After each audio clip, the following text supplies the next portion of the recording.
Всем привет, дорогие друзья! Сегодня встречаю вас по-домашнему и в домашних условиях, с домашними разными хлопотами, заданиями. В чем же будет наш сегодняшний ролик? А сегодняшний ролик я хочу начать опять из заготовок. Ну, бывает так, что кто-то целое лето сидит в огороде и загорает, а у меня это не получается. У меня полно работы, я в делах, заботах, в хлопотах, и никогда не хочу, чтобы у меня что-то пропало и чего-то я бы не использовала. Я уже вам показывала, что сварила варенье из черешни, накрутила компоты из черешни, сварила варенье из клубники, заготовила липу, вот под которой я уже стою, и уже тут нечего собирать. Вот, не пропустила момент, не поленилась и собрала. Вот. Еще передо мной множество хлопот и забот, которыми я буду делиться также с вами. А сегодня я решила сварить зеленый борщ.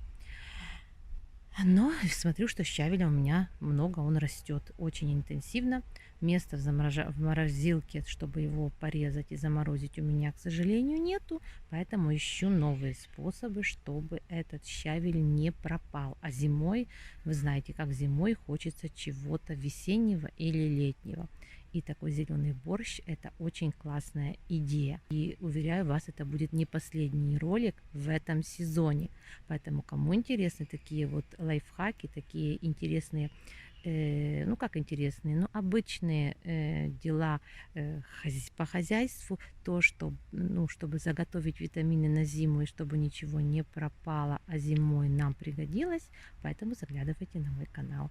И буду очень рада, если буду вам в этом полезно. Итак, не буду затягивать, поехали. Вот моя грядка щавеля, его довольно много, мы его не успеваем кушать весь, и поэтому я буду его заготавливать на зиму. Рецептов, как заготовить щавель на зиму, очень много. И есть с употреблением соли и уксуса. Но я не хочу употреблять уксус, потому что щавель мне прежде всего нужен для того, чтобы приготовить зимой зеленый борщ. И я как-то не слишком дружу с уксусом. Даже когда я мариную перец, добавляю его самое-самое маленькое количество, и то покупаю яблочный уксус. Поэтому я не буду заготавливать щавель с уксусом. Покажу вам такую 5-минуточку. Самый простой и самый доступный способ, чтобы сберечь щавель на зиму, если его так же, как у вас, у меня... Если его так же, как у меня, у вас слишком много. Ну и если вы хотите также побаловать семью хорошим продуктом зимой, без добавок каких-то неприятных, неполезных консервантов. Вот мое целое ведро щавеля. Уже одна порция здесь я намочила. И вот от всей земли, от всего буду отмачивать и перебирать, чтобы были хорошие листочки, обрывать веточки и, как сказать, сортировать. Очень важно, чтобы хорошо промыть щавель. Он же растет около самой земли. Чтобы было понятно, о чем я, это вторая вода. Первую я уже слила. Хорошо вот так вот придавила. И посмотрите, сколько еще всего. И буду еще третью воду брать, потому что нужно хорошенечко все прополоскать. Поэтому нужно это сделать доброкачественно. Ну вот моя гора перемытого щавеля. Я его уже так вступительно перебрала, оторвала хвостики, ножки, как это, не знаю, как это назвать. И сейчас буду его нарезать. Также я кипятком с содой промыла банки. Вот они теперь стекают. Ну, я для щавеля не буду их стерилизовать в духовке. Вот я кипятком их промыла с содой, и этого достаточно. Также и крышки. Резу щавель на мелкие такие, ну не как кусочки, но мелко нарезаю щавель. И теперь буду его фасовать в баночки. Ну вот я уже нарезала свой щавель и буду его упаковывать в баночки. Слишком мелко я его не режу. Вот столько у меня получилось. Банки уже стекли, буду сейчас туда закладывать щавель. Вот весь этот щавель, который вы видите, у меня поместился в этих 3 баночках. Всего-навсего.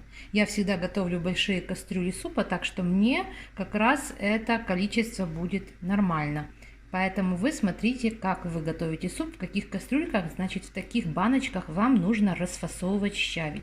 Сейчас что я сделаю? Я знаю, что многие заготавливают щавель, просто заливая его кипятком. Я все-таки хочу немножко подстраховаться, и поэтому я дополнительно дам по ложечке соли в каждую банку и залью ее кипятком.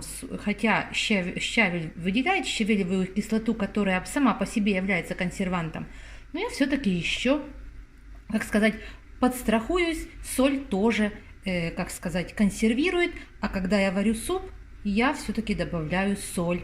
В небольших, но все-таки количествах добавляю, поэтому это для меня не помеха.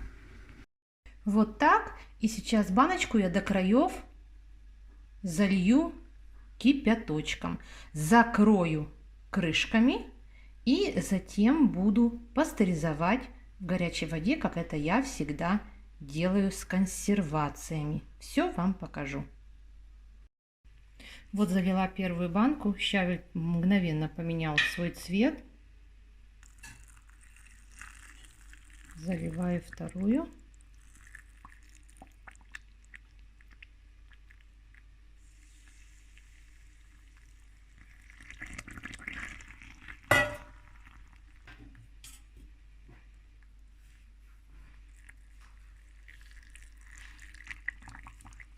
Постараюсь долить до самого верха. Вот так. И сейчас закрою крышками. Сразу после закрытия я их переворачиваю вот так вот, чтобы еще убедиться, хорошо ли закрылась крышка. И затем буду в кипятке пастеризовать.